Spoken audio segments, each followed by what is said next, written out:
So I made a video a couple years ago on TikTok. Don't follow me over there. I'm very inactive over there. I like it here better.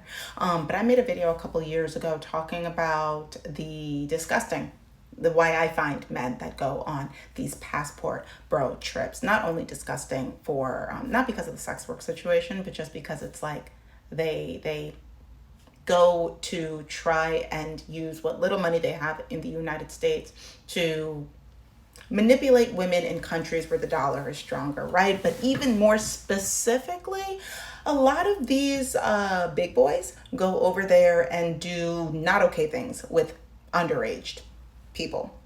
A lot of them. How do I know? My family does not like me talking about this, but my dad. And that's all I'm going to say about that for now because I like being invited to family functions. But I would like to talk about what this looks like internationally a little bit more and some people that are doing the work. And also why I think there's more work to be done. There's obviously more work to be done. But let's talk about a little bit what this looks like internationally first.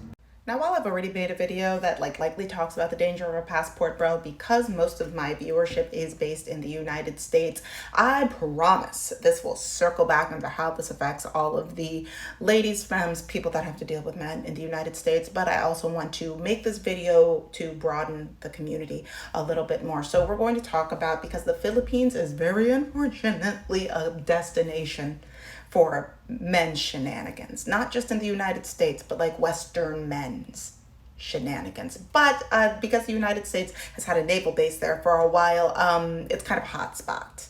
It's a hot spot. So let's talk about it. When the U.S. naval base, also all of these links are going to be below in case you'd like to read more than what I'm going to be sharing here. But anyway, let's continue. When the U.S. naval bases in the Philippines closed in 1992, the military left behind thousands of Amerasian children. It's close to 52,000 to be specific.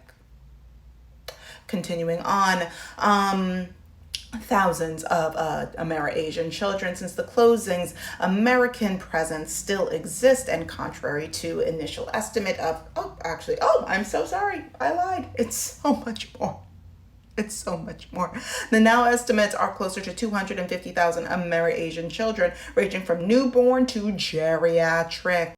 Abandoned in the Philippines, these Amerasians are acutely vulnerable, particularly to human trafficking and painful stigmatization. They live in abject poverty, forcing them to continue the cycle of marginalized sub-existence and prostitution.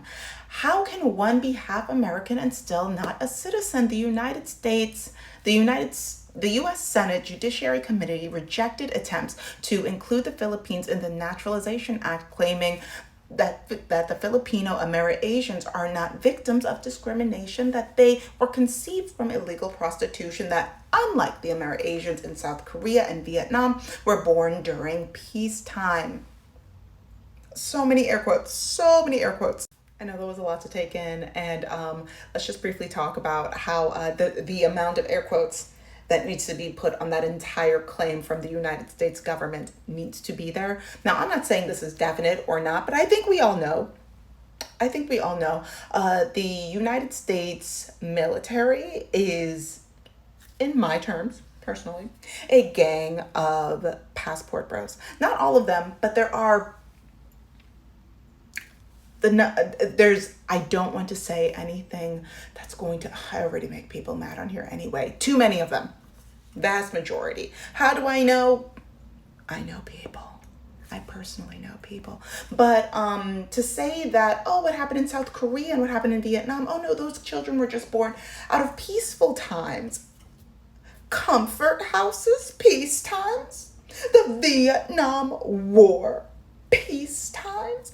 Sure, there might be some people that we had a little boyfriend, we had a little girlfriend, it was cute, and it was yum, yum, yum.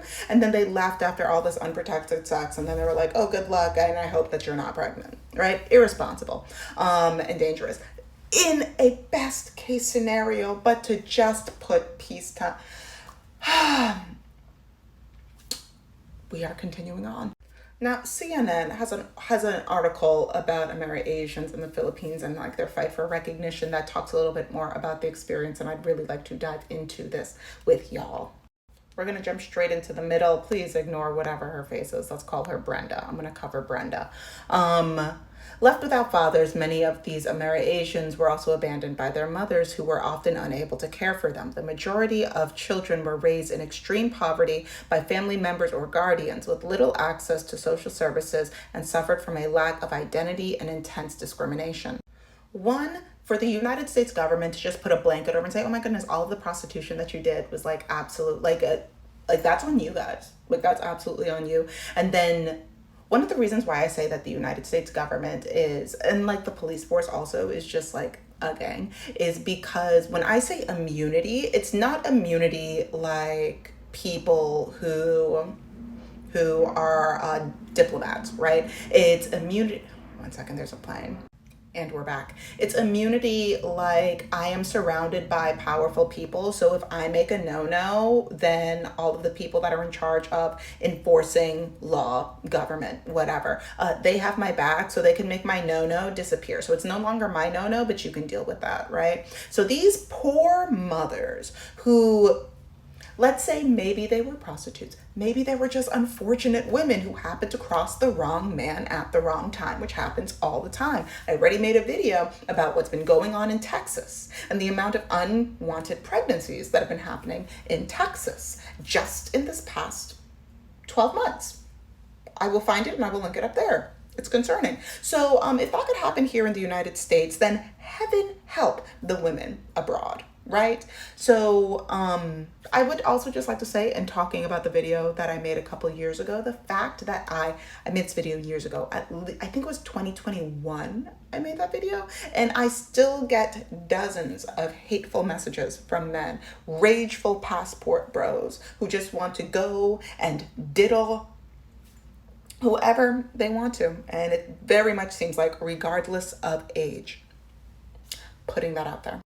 And to summarize this section over here, obviously there's not one race of person that in the United States military that's going out there and impregnating all of these women. It's men of all different backgrounds. So in places, because anti-blackness is global. So let's say that you have a darker skinned, melanated man in the military goes and creates a child with a woman in the Philippines. Guess what? That child is now going to have to deal with racism, anti-blackness on their own, and their mother, who might not have the finances, might not have the space, might not even have a home for herself, might be a child herself. It's like, I don't know what to do with this. All right, baby, you go over there, figure that out. What does any of this have to do with us now?